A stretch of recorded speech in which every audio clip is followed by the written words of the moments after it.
Hello everyone. आज मैं आप लोगों को बताने वाली हूँ अपने ब्लड टेस्ट के बारे में। मेरा अचानक से भी बीच में कुछ टाइम पहले ब्लड टेस्ट करवाया था। तो मैंने एक्चुअली आप लोगों से अभी एक वीडियो शेयर किया था ना सप्लीमेंट्स के ऊपर कि मैं कौन कौन से सप्लीमेंट्स लेती हूँ और कब लेती हूँ। तो उसमें मैंने बताया था कि आयरन टैबलेट्स जो है वो मैं 2 बार ले रही हूँ, दिन में, सुबह एंड इवनिंग में। बट इन जनरल मतलब नॉर्मल जो रहता है तो उसमें लोगों को एक ही टैबलेट, इनिशियली मुझे भी एक ही टैबलेट दी गई थी कि एक बार मतलब एक ही आयरन की टैबलेट लेनी है और एक ही कैल्शियम की टैबलेट लेनी है। बट हुआ ये कि मेरा 5th मंथ या 4th मंथ ऐसा कुछ था, सेकेंड ट्राइमेस्टर स्टार्ट हुआ था, 5th मंथ था आई थिंक। तब मैं मतलब मेरे को ना काफ़ी ज़्यादा प्रॉब्लम 4th मंथ में ही हो रही थी। शॉर्ट ब्रीथनेस की बहुत ज़्यादा प्रॉब्लम हो रही थी, सांस लेने में। जैसे हर थोड़ी देर पे, जैसे आपने देखा भी था वीडियोस में भी, मैं बहुत ज़्यादा बोल नहीं पा रही थी, बहुत ज़्यादा दिक्कत हो रही थी मुझे बोलने में, क्योंकि मुझे शॉर्ट ब्रीथनेस की बहुत ज़्यादा प्रॉब्लम हो रही थी। तो मैंने डॉक्टर को ये चीज़ बताया कि मैं बहुत ज़्यादा टायर्ड रहती हूँ, मतलब बहुत नींद आती है मुझे, थकना तो पता नहीं बट नींद मुझे बहुत ज़्यादा आती है।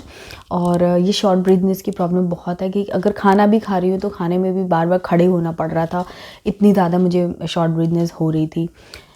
तो जैसे मैंने ये चीज़ डॉक्टर को बोली, उसके अलावा मेरे स्टमक रिलेटेड इश्यूज़ तो थे ही, तो नौजिया भी था। तो वो सब चीज़ें मैंने डॉक्टर से डिस्कस की, तो उन्होंने बोला कि ये तो होता ही रहता है और बच्चे के जैसे जैसे वेट सॉरी तो बच्चे का जैसे जैसे वेट बढ़ेगा तो ये सब प्रॉब्लम्स होती ही हैं, तो इट्स ओके, ये वो चल रहा था। बट मैंने कहा कि नहीं, ये शॉर्ट ब्रीथनेस वाली प्रॉब्लम तो मुझे बहुत ज़्यादा हो रही है, जिसकी वजह से मैं बोल भी नहीं पाती हूँ, कुछ काम भी नहीं कर पाती हूँ, मतलब थोड़ी देर मैं कंटिन्यू एक सब्ज़ी नहीं बना पाती हूँ, तो दिक्कत हो रही है।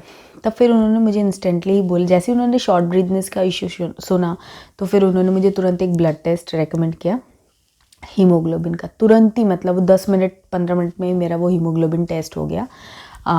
ये स्केड्यूल्ड नहीं होता, सबका नहीं किया जाता है, क्योंकि मुझे सिम्टम्स ऐसे लग रहे थे और मैं क्या ऑब्ज़र्व करती रहती हूँ। तो मैं सभी को ये चीज़ बोलती हूँ कि अपने सिम्टम्स, अपनी बॉडी पे एक ऑब्जर्वेशन रखिए, देखते रहिए कि क्या चेंजेस हो रहे हैं, क्या नहीं हो रहे। हमेशा मतलब इस चीज़ से कंफ्यूज नहीं होना है कि ओवर थिंक करना है या सोचते रहना है, ऐसा नहीं बोल रही हूँ, लेकिन हाँ, पता होना चाहिए ना कि बॉडी में क्या चेंज हो रहा है, क्या नहीं हो रहा है।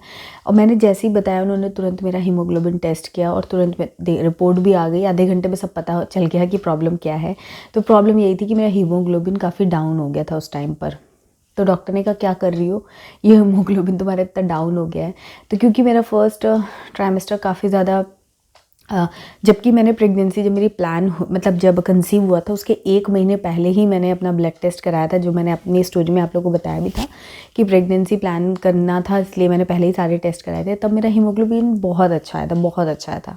बट सडनली 2-3 महीने बाद ही मेरा हीमोग्लोबिन इतना कम आ गया, मतलब वो अंडर जो रेंज होती है उसके अंदर आ गया था, एकदम बाउंड्री पे ही था बट आ गया था।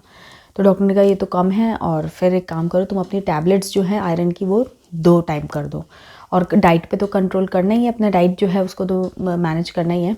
तो फिर वहाँ से ये चीज़ मतलब कंफर्म हुई। उसके बाद जो भी मैंने मेडिकेशन जो डॉक्टर ने बताया वो, फिर अपनी डाइट में थोड़ा और इम्प्रूवमेंट किया, और वो सब करने के बाद आज मुझे बेहतर महसूस हो रहा है। तो वो सिम्टम्स जो उस वक्त मैंने कंप्लेन की थी वो मेरी काफ़ी हद तक सबसाइड हो गई। थोड़ा बहुत तो होता है, प्रेगनेंसी सिम्टम ही होता है, बट मुझे बहुत ज़्यादा हो रहा था तो वो सबसाइड हो गया। तो मैं आप लोगों को ये इसलिए बता रही हूँ क्योंकि बहुत सारे प्रेग्नेंट लोग होते हैं जो चीज़ें जो है ना वो उतना सीरियस नहीं ले पाते, समझ नहीं पाते हैं, मैं तो ऐसा कहूँगी, समझ नहीं पाते हैं। तो शायद अगर आपको भी इस तरीके की कोई भी ऐसी प्रॉब्लम हो रही है जो कि आपको बेयर नहीं हो रही है, तो आप उसको फोर्सफुली डॉक्टर को समझाइए। जैसे मैंने पहले एक बार बोला कि शॉर्ट ब्रीथनेस हो रही है, तो डॉक्टर ने समझानी, फिर मैंने उसकी सिवियरिटी समझाने की कोशिश की कि मुझे बहुत प्रॉब्लम हो रही है। फिर जब मैंने बहुत बताया और भी चीज़ें जो भी थी वो बताई सारी, तो फिर डॉक्टर ने तुरंत ही फिर वो सुना उन्होंने, तो उन्होंने फिर उस हिसाब से एक्शन लिया। और ये डॉक्टर की एक्सपर्टीज़ ही है जो उन्होंने मतलब मेरे सिम्टम्स को प्रॉपरली सुना, और सुनते ही उन्होंने बोला कि हीमोग्लोबिन टेस्ट कराओ, और रिज़ल्ट वैसा आ गया। तो मैं तो एकदम मतलब मैं ये समझती हूँ कि ये डॉक्टर्स की एक्सपर्टीज़ होती है, वो आपके सिम्टम्स और वो सारी चीज़ें देख के समझ जाते हैं, बट आपको समझाना पड़ेगा। तो आप भी अगर प्रेग्नेंट हैं तो मैं आपको यही बोलूँगी कि भाई अपने सिम्टम्स जो भी हैं, जो भी आपका महीना चल रहा हो, जब भी डॉक्टर से विज़िट करो, पूरी रिपोर्ट एक अपने मन में बना के रखो या नोट डाउन कर लो अगर नहीं मन में बना सकते हो, और डॉक्टर को आप ये चीज़ ज़रूर बताओ कि भाई मेरे साथ ये चीज़ें हैं जो अलग से हो रही है, नॉर्मल नहीं है। तो हो सकता है वो नॉर्मल हो, लेकिन अगर नहीं है नॉर्मल अगर, तो कम से कम उसको पकड़ा जा सकता है, डॉक्टर्स को डायग्नोस कर सकते हैं। और जो भी चीज़ें हैं, जैसे मेरा ये आयरन की कमी अगर आपकी बॉडी में हीमोग्लोबिन कम है तो बच्चे की ग्रोथ हाईली अफेक्ट हो सकती है, मतलब बहुत प्रॉब्लम भी हो सकती है। तो अगर मैं वो चीज़ नहीं बताती तो डॉक्टर तो 6 मंथ में जा कर के मेरा जो टेस्ट रेगुलर होता है तब करते, तो बीच के वो 1-2 महीने जो मैंने कवर कर लिए वो नहीं कर पाती। तो यहाँ पर बस मैं आप लोगों से यही कहना चाह रही थी कि मतलब अपनी चीज़ों को ऑब्ज़र्व कीजिए, डॉक्टर से डिस्कस कीजिए, घबराने की कोई बात नहीं होती, डरना तो कभी है ही नहीं, सब अच्छा होता है जो भी होता है, बस अपने हाथ में जो चीज़ें हैं वो आप करिए। तो बस मैं आप लोगों को यही समझाना चाह रही थी अपनी इस पूरी स्टोरी से। आई होप आप लोगों में से कई लोगों को इसमें हेल्प मिलेगी। आपको नहीं मिलेगी तो आपके आसपास कोई ऐसा है तो आप उसको भी ये चीज़ें शेयर कर सकते हो और उनकी हेल्प कर सकते हो। तो यस, अगर ये वीडियो पसंद आया तो लाइक, कमेंट और शेयर कीजिएगा। चैनल पसंद आया तो सब्सक्राइब करके बेल आइकन प्रेस कीजिएगा और इंस्टाग्राम पर मुझे फॉलो ज़रूर से कर लीजिएगा, क्योंकि वहाँ पर भी मैं बहुत सारे इंटरेक्टिव कंटेंट शेयर करती रहती हूँ।